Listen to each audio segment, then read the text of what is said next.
Doa semut minta hujan dan Nabi Sulaiman. Pada suatu ketika, pernah terjadi kelaparan besar di Palestina, tepatnya pada masa Nabi Sulaiman alaihissalam.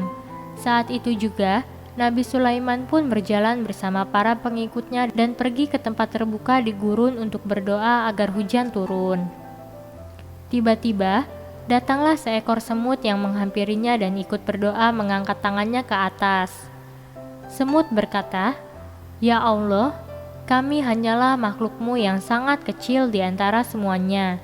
Kami tidak bisa hidup tanpa kasih karunia-Mu.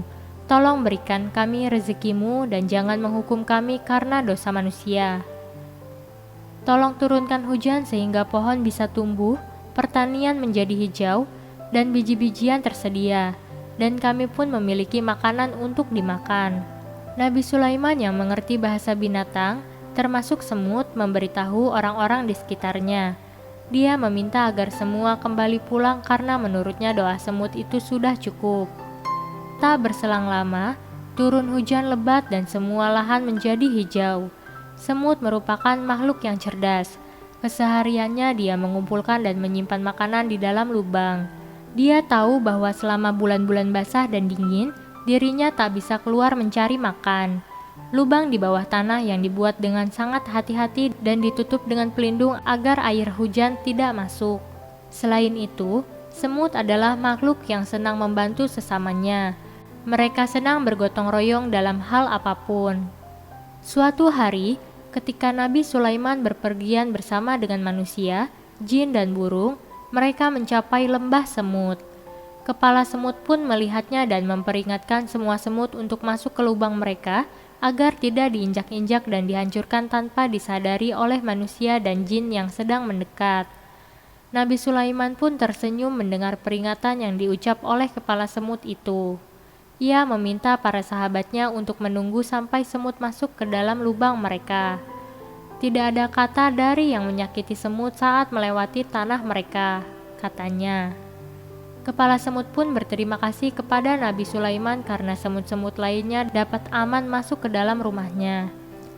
Nabi Sulaiman juga ucapkan rasa terima kasihnya karena beberapa waktu lalu, semut sudah turut berdoa agar diturunkan hujan sehingga mereka bisa makan. Tukang semir saleh yang mendapatkan derajat haji.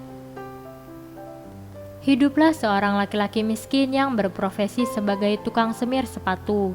Si tukang semir ini adalah seorang yang rajin dan tak pernah lalai untuk menjalankan ibadah. Kemudian, kehidupannya yang pas-pasan pun tidak menyurutkan niatnya untuk bisa pergi haji. Sedikit demi sedikit, dia kumpulkan jerih payahnya untuk bisa naik haji. Memang membutuhkan waktu yang lama untuk menabung, tapi tukang semir sepatu ini tak pernah mengeluh dan tetap sabar. Hingga pada suatu hari, uangnya sudah terkumpul dan cukup untuk pergi haji. Tiba-tiba tetangganya yang juga hidup miskin, meminta bantuan untuk berobat karena menderita sakit parah. Tak tega melihatnya, dia pun memberikan tabungan naik hajinya untuk berobat. Di tempat lain, ada seorang saudagar kaya dari kampung seberang yang berangkat haji. Ketika di padang Arafah, dia bermimpi bertemu dengan Nabi Muhammad SAW. Saudagar kaya bertanya, siapakah yang ibadah hajinya diterima oleh Allah Subhanahu wa Ta'ala? Beliau menjawab bahwa si tukang semirlah yang menjadi seorang haji mabrur. Sekembalinya dari tanah suci, dia pun mencari tukang semir sepatu yang dimaksud.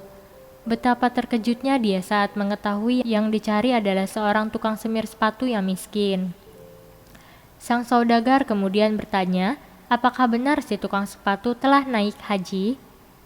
Dengan rendah hati si tukang semir sepatu menjawab, jika dia belum pernah pergi haji. Mungkin Nabi Muhammad SAW menyebut namanya sebagai seorang haji yang mabrur karena melihat niat, kerja keras dan keikhlasannya.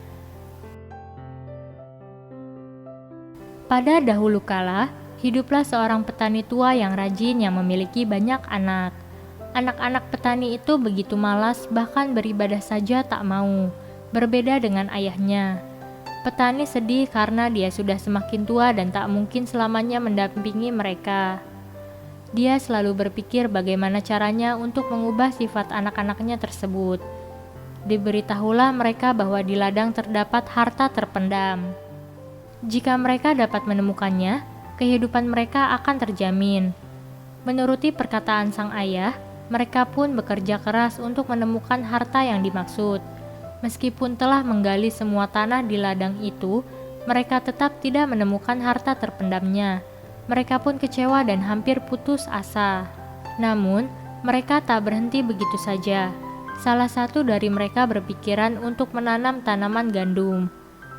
Kemudian, ditanamlah gandum tersebut.